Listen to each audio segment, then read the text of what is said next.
Welcome to special analysis. నేను రమా మండ్వా. ఈరోజు అనాలిసిస్లో భాగంగా మనం తీసుకోబోతున్న టాపిక్ ఏంటంటే, బ్రాహ్మణి పొలిటికల్ ఎంట్రీపై తన అత్తైన భువనేశ్వరి సంచలన కామెంట్స్ చేశారు రీసెంట్గా రాజమండ్రి పర్యటనలో. ఆ కామెంట్స్ని మనం ఇక్కడ హైలైట్ చేయబోతున్నాం. నిజంగానే రాజకీయాల్లోకి రావడం బ్రాహ్మణికి ఇష్టం ఉందా లేదా అనే ప్రశ్న అక్కడ మీడియా నుంచి ఆమెకు ఎదురైంది. రాజమండ్రిలో ఇండియా ట్రస్ట్ తరఫున బ్లడ్ బ్యాంక్ కార్యక్రమంలో ఆమె పాల్గొన్నారు భువనేశ్వరి లేటెస్ట్గా 2 రోజుల క్రితం. ఈ క్రమంలోనే బ్రాహ్మణికి సంబంధించి రాజకీయాలకు సంబంధించి ఒక క్వశ్చన్ అయితే ఆమెకు మీడియా ప్రతినిధుల నుంచి ఎదురైంది. అయితే దానిలో భాగంగానే బ్రాహ్మణికి రాజకీయాల్లోకి రావడం అంతగా ఇష్టం ఉండదు, ఆమె హెరిటేజ్ బాధ్యతలు చూడడానికి ఆమె ఇష్టపడతారు అంటూ కూడా భువనేశ్వర్ కొన్ని కీలక కామెంట్స్ చేశారు. ఈ వీడియో మీకు నచ్చినట్లయితే please share, like and subscribe R24 Telugu. అయితే ఇక్కడే అటు ఇటీవల కాలంలో చంద్రబాబు నాయుడు కొన్ని కామెంట్స్ చేశారు తెలంగాణ పర్యటనలో భాగంగా. తెలంగాణ భవన్కి వస్తూ ఉన్నారు ఆయన. మ్యాక్సిమం ఆయనకు అవకాశం దొరికినప్పుడల్లా కూడా ఒక సండే కానీ ఒక సాటర్డే కానీ సెకండ్ సాటర్డే కానీ తెలంగాణ భవన్లో ఉండే ప్రయత్నం చేస్తున్నారు హైదరాబాద్లో. సో ఇలాంటి క్రమంలోనే ఇటీవల ఆయన మాట్లాడుతూ అవసరమైతే భువనేశ్వరిని లేకుంటే బ్రాహ్మణిని కూడా తెలంగాణ టీడీపీలో యాక్టివ్ చేస్తాను, నేను మీతో అందుబాటులో ఉండాలని చెప్తానంటూ కూడా కొన్ని కీలక కామెంట్స్ చేశారు. అయితే వాటికి క్వైట్ కాంట్రడిక్ట్ లాగా ఈరోజు భువనేశ్వర్ లాంటి వాళ్ళు బ్రాహ్మణికి రాజకీయాలంటే ఇష్టం లేదు అన్నట్టుగా ఆవిడ చేసిన కామెంట్స్ కానీ, ఆమె హెరిటేజ్ చూసుకోవడానికే ప్రాధాన్యత ఇస్తారని చేసిన కామెంట్స్ కానీ ఇక్కడ కొద్దిగా టీడీపీ అభిమానులను ఒక డైలమాలో పడేస్తున్నాయి అనుకోవాలి.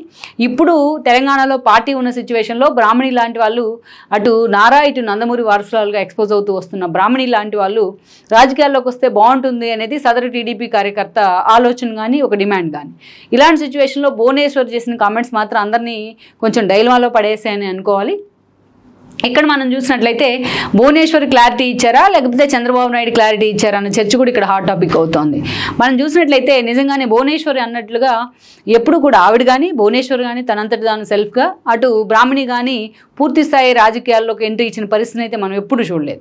మనం చూస్తే ఆమె ఇండియా ట్రస్ట్ బాధ్యతల నుంచి అటు హెరిటేజ్ దాకా అన్ని బాధ్యతలను చూసుకుంటూ వస్తున్నారు భువనేశ్వరి. ఆమె వారసత్వంగా అటు బ్రాహ్మణి కూడా కొన్ని ఆ బాధ్యతలను స్వీకరించడం జరిగింది. అయితే చంద్రబాబు నాయుడు సతీమణి హోదాలో ఆయన ముఖ్యమంత్రిగా ఉన్న సమయంలో కొన్నిసార్లు కొన్ని పార్టీ మీట్స్లో కావచ్చు, కొన్నిసార్లు ఆవిడ సీఎం సతీమణి హోదాలో కొన్ని కార్యక్రమాల్లో పాల్గొన్నారు, కొన్ని పూజల్లో పాల్గొంటూ వచ్చారు. ఇక పెద్దగా చంద్రబాబు నాయుడు అరెస్ట్ అప్పుడు అయితే మాత్రం ఇక బ్రాహ్మణి కూడా అంతే. గత ఎన్నికల్లో మంగళగిరి నుంచి లోకేష్ పోటీ చేసినప్పుడు ఆవిడ ప్రచారం చేస్తున్నారు. ఆ తర్వాత అమరావతి ఉద్యమంలో కూడా అటు భువనేశ్వర్తో పాటు బ్రాహ్మణి కూడా వెళ్ళి అక్కడ అమరావతి మహిళా రైతుల ఉద్యమానికి వాళ్ళు సపోర్ట్గా నిలబడడం జరిగింది. ఇక అలాంటి వాళ్ళిద్దరూ కూడా చంద్రబాబు నాయుడు ఎప్పుడైతే జగన్మోహన్ రెడ్డి కేసు లేని చోట కేసు క్రియేట్ చేసి స్కిల్ డెవలప్మెంట్ కేసుతోనే ఆయన లోపల పెట్టే ప్రయత్నం చేశారు జైల్లో 52 రోజుల పాటు, అప్పుడే అంత అగ్రెసివ్గా బ్రాహ్మణి అండ్ భువనేశ్వరి బయటకు వచ్చారు. వీళ్ళిద్దరూ కూడా రాజమండ్రిలోనే మకాం వేశారు. హైదరాబాద్ను వదిలిపెట్టి దాదాపు 50 రోజుల పాటు వాళ్ళు రాజమండ్రిలోనే ఉన్నారు. ఆ సెంట్రల్ జైలు దగ్గరే ఉండడం జరిగింది. అక్కడే ఉండటమే కాదు, అటు భువనేశ్వర్ లాంటి వాళ్ళు పార్టీ సీనియర్ నేతలతో మాట్లాడుతూ అనేక రకాలుగా పార్టీ క్యాడర్కు ధైర్యం ఇస్తూ ఉంటే చంద్రబాబును అభిమానించే టెకీస్ కానీ యూత్ కానీ వీళ్ళందరితో బ్రాహ్మణి కోఆర్డినేట్ చేసుకుంటూ వచ్చారు. లోకేష్ లీగల్ టీంతో మాట్లాడుకుంటూ ఆయన ఢిల్లీలో పూర్తిగా ఉన్నప్పటికీ బట్ వీళ్ళిద్దరూ కూడా ఇక్కడ పార్టీ క్యాడర్ని కోఆర్డినేట్ చేసుకుంటూ అందరికీ ధైర్యాన్ని కల్పిస్తూ నిలబడ్డారు. బ్రాహ్మణి అవసరమైతే తాను ఎంత అగ్రెసివ్గా మాట్లాడగలదు అనేది ఆయా సమయంలోనే చాలా మందికి అర్థమైంది. అటు బాలకృష్ణ కూతురు అయినప్పటికీ కూడా ఎప్పుడు తన అగ్రెసివ్నెస్ని ఆమెను బయట పెట్టుకునే ప్రయత్నం అయితే చేయలేదు. అవకాశం కూడా ఆమెకు రాలేదని అనుకోవాలి.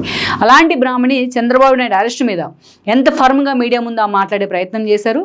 అంతేకాదు ఇక ఏ ప్రోగ్రామ్ లోకేష్ ఢిల్లీలో ఉండి కాల్ఫర్ చేసినా ఆ ప్రోగ్రామ్ పార్టీ తరపున సక్సెస్ అయ్యేలాగా వాటిని లీడ్ చేస్తూ కూడా బ్రాహ్మణి అన్ని కార్యక్రమాల్లో పాల్గొన్నారు. ఇక అనేక సార్లు తన వాయిస్ని చాలా ఫర్మ్గా తన మామయ్య అరెస్ట్ మీద వినిపిస్తూ ఆమె చాలా అగ్రెసివ్గా జగన్మోహన్ రెడ్డి తీరును తూర్పారబట్టిన పరిస్థితి కూడా ఉంది. అప్పుడే బ్రాహ్మణి పొలిటికల్ ఎంట్రీ గురించి అయితే చాలా సీరియస్గా చర్చ జరిగింది. నెక్స్ట్ ఒకవేళ లోకేష్ని ఆ సమయంలో అరెస్ట్ చేస్తే బ్రాహ్మణినే టీడీపీని లీడ్ చేయబోతున్నారు అన్న చర్చ కూడా అప్పట్లో చాలా హాట్ టాపిక్ అయింది. దెన్ చంద్రబాబు నాయుడు అరెస్ట్ సమయంలోనే భువనేశ్వర్ లాంటి వాళ్ళు నిజం గెలవాలి పేరుతో జనంలోకి వెళ్ళారు. అది కూడా ఆ స్థాయిలోనే సక్సెస్ అయింది. అటు అత్తాకోడలు ఇద్దరూ కలిసి అటు లోకేష్ చంద్రబాబు నాయుడు తమ సమక్షంలో లేకపోయినా ఆ స్థాయిలో క్యాడర్ మొత్తాన్ని కూడా ఏకతాటి మీదకి తీసుకురాగలిగారు. ఇక ఆ తర్వాత మనం చూస్తే చంద్రబాబు నాయుడు బయటకు వచ్చిన తర్వాత బ్రాహ్మణికి సంబంధించి చాలా పొలిటికల్ చర్చ జరుగుతూ వచ్చింది. విజయవాడ ఎంపీగా కేసీఆర్ నాని లాంటి వాళ్ళకు ఆయన చేస్తున్న పార్టీ మీద చేస్తున్న దాడితో ఆయన పక్కన పెట్టాలనే చర్చ వచ్చింది. ఈ క్రమంలోనే విజయవాడ ఎంపీ టికెట్ బ్రాహ్మణికి ఇస్తారనే చాలా సీరియస్గా ప్రచారం తెర మీదకి వచ్చింది. బ్రాహ్మణి అయితే సరిగ్గా అక్కడ వర్కౌట్ అవుతుంది, పర్ఫెక్ట్గా ఉంటుంది. అటు పార్లమెంట్లో కూడా పార్టీ వాయిస్ కానీ రాష్ట్రం వాయిస్ వినిపించడానికి ఆమె పర్ఫెక్ట్ యాప్ట్ అవుతుందనే చర్చ కూడా జరిగింది. కానీ అది చర్చ జరిగినా బట్ అది న్యూస్లో ప్రచారం జరిగినప్పటికీ అది ఆ స్థాయిలో పార్టీ వైపు నుంచి ఇనిషియేషన్ లేదా నిజంగానే బ్రాహ్మణికి ఇష్టం లేదో కానీ ఆ స్థాయిలో ఆమె అయితే ఫోకస్ పెట్టలేదని అనుకోవాలి. దెన్ ఫుల్ స్టాప్ పడింది. ఈవెన్ భువనేశ్వర్ రాజకీయ రంగేట్రం గురించి కూడా అప్పట్లో చర్చ జరిగింది. అదంతా అలా ఉంటే ఎన్నికల్లో పార్టీ అధికారంలోకి వచ్చింది. దెన్ నిజం గెలవాలి యాత్రను కూడా భువనేశ్వర్ కంటిన్యూ కూడా చేస్తూ వచ్చారు. పార్టీ అధికారంలోకి వచ్చిన తర్వాత చాలా చోట్ల కమిట్మెంట్ ఇచ్చిన చోటల్లా అందరినీ కలుస్తూ ఉన్నారు ఆవిడ.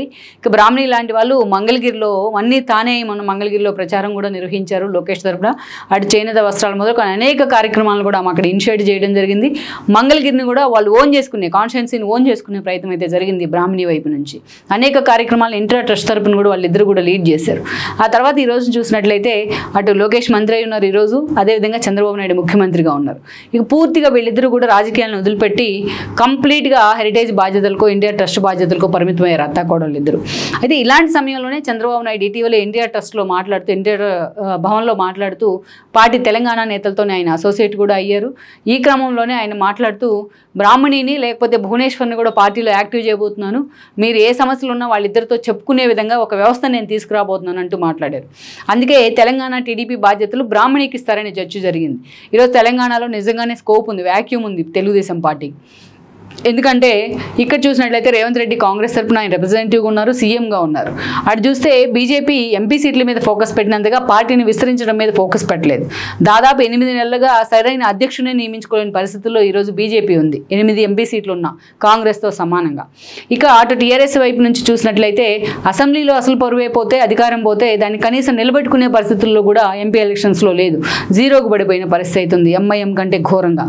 ఇక ఈరోజు బీఆర్ఎస్ ఇప్పట్లో పైకి లేస్తుందా లేవదా అనేది ఒక సిచ్యువేషన్ అయితే, ఆ గెలిచిన తమకున్న ఎమ్మెల్యేలను ఎమ్మెల్సీని ఎలా కాపాడుకోవాలనేది వాళ్ళ ముందున్న ఒక పెద్ద టిపికల్ టాస్క్. సో అలాంటి వ్యాక్యూమ్ అయితే ఉంది తెలంగాణలో. సో అందుకే టీడీపీ మళ్ళీ రీవ్యాంప్ అవ్వాలనే చర్చ జరుగుతుంది. చంద్రబాబు నాయుడు కూడా ఆ దిశగా ఫోకస్ పెట్టే ప్రయత్నం, తెలంగాణ క్యాడర్ మీద కూడా ఫోకస్ పెట్టే ప్రయత్నం జరుగుతుంది. పార్టీని మళ్ళీ రీకన్స్ట్రక్ట్ చేయాలి తెలంగాణలో అనే విధంగా. ఈ క్రమంలోనే ఆయన బ్రాహ్మణి గురించి అయితే కామెంట్స్ చేయడం, బ్రాహ్మణి అధ్యక్షురాలు కాబోతుందనే చర్చ కూడా చాలా సీరియస్గా జరిగింది. అది జరిగి కూడా కనీసం ఒక 10 to 15 days కాకముందే భువనేశ్వర్ లాంటి వాళ్ళకి రాజమండ్రి వేదికగా ఈ క్వశ్చన్ ఎదురైంది. సో బ్రాహ్మణికి రాజకీయాలంటే అంత ఇంట్రెస్ట్ ఉండవు అంటూ కూడా కామెంట్ చేసి ఆమె హెరిటేజ్ బాధ్యతలోనే తీరా తలమునకలు అయి ఉన్నారు అంటూ కూడా మాట్లాడడం జరిగింది. ఇక్కడే ఒక చర్చ ఏంటంటే, సో ఇష్టం లేకపోయినా కొన్నిసార్లు భువనేశ్వర్కి ఇష్టం లేకపోయినా బలవంతంగా కొన్నిసార్లు చంద్రబాబు నాయుడు ఇష్టప్పుడు బయటికి రావాల్సి వచ్చింది, ఈవెన్ బ్రాహ్మణి కూడా. సో అలాగే ఇష్టం లేకపోయినా చంద్రబాబు నాయుడు పిలిచి బాధ్యతలు ఇస్తే ఈరోజు బ్రాహ్మణి కాదనే పరిస్థితే లేదని అనుకోవాలి. సో ఓవరాల్గా మాత్రం తన కోడల రాజకీయ భవిష్యత్తుకు సంబంధించి భువనేశ్వర్ చేసిన కామెంట్స్ మాత్రం ఈరోజు నిజంగానే టీడీపీ వర్గాల్లో తెలంగాణ టీడీపీ శ్రేణుల్లో చాలా సీరియస్గా హాట్ టాపిక్ అవుతూ ఉన్నాయి. ఈ వీడియో మీకు నచ్చినట్లయితే please share, like and subscribe R24 Telugu.